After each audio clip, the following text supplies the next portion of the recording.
24th of February, Russia declared war on Ukraine. Народные республики Донбасса обратились к России с просьбой о помощи. Мною принято решение о проведении специальной военной операции. Ее цель – защита людей, которые на протяжении подвергаются издевательствам, геноциду.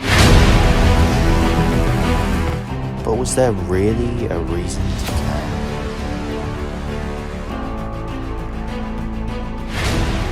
Was there a reason to care before?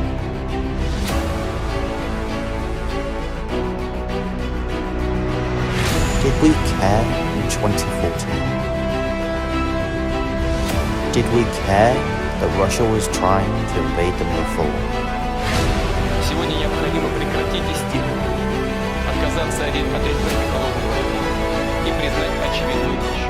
Россия самостоятельный, активный участник международной жизни. У нее, как и у других стран, есть национальные интересы, которые нужно учитывать и уважать. Я обращаюсь к народу Украины. Искренне хочу, чтобы вы нас поняли. Мы ни в коем случае не хотим нанести вам вред, оскорбить ваши национальные чувства. Мы всегда уважали территориальную целостность украинской державы. Back then, most people clapped. And now that Russia tries again, everything changed in a snap.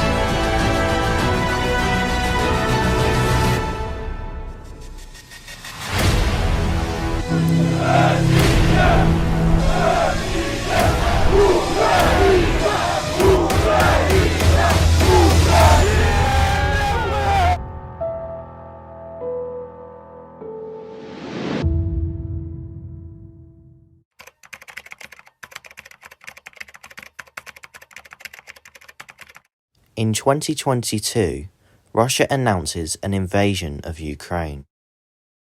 He calls this a special military operation for the time being, as he launches his forces into Ukraine. The United States was mad. Independent states. And he bizarrely asserted that these regions are no longer part of Ukraine and their sovereign territory. The United Kingdom was extremely pissed.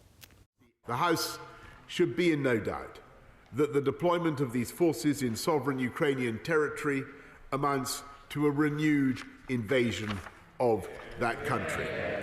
After this, Russia was sanctioned by the United Kingdom, as well as most countries in Europe. But Russia continued their invasion of Ukraine. Weapons of terror fired to the sound of triumphant music in a video released by Russian-backed separatists, claiming these thermobaric explosives, known as vacuum bombs, were fired near Mariupol. Sky News has been unable to verify this footage, but what we can say with certainty is they inflict horrific impact. There were lots of pro-Russian forces which also attacked Ukraine, including parties in the country.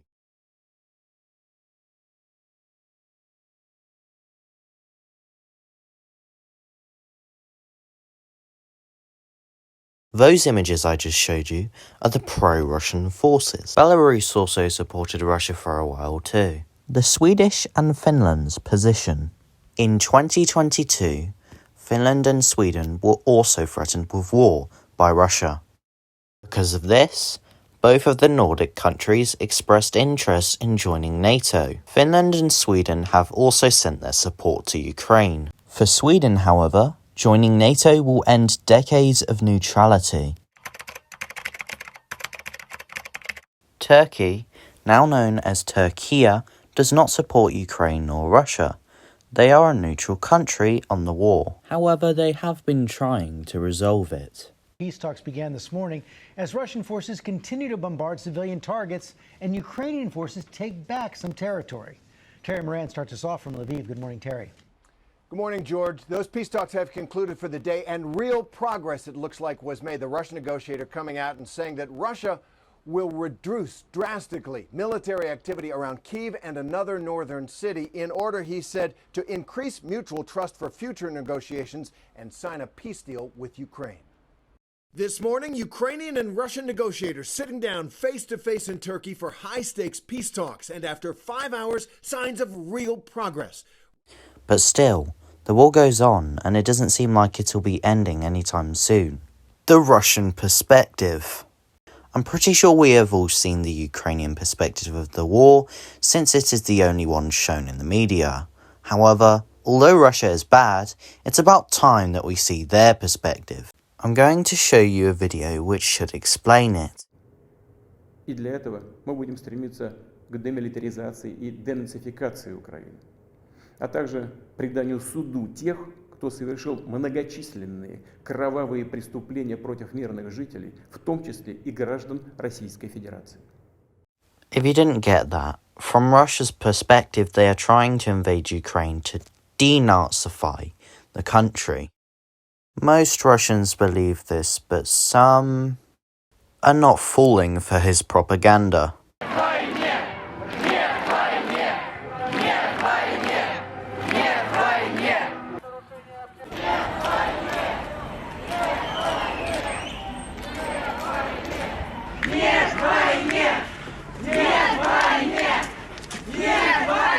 Я не хочу этой войны.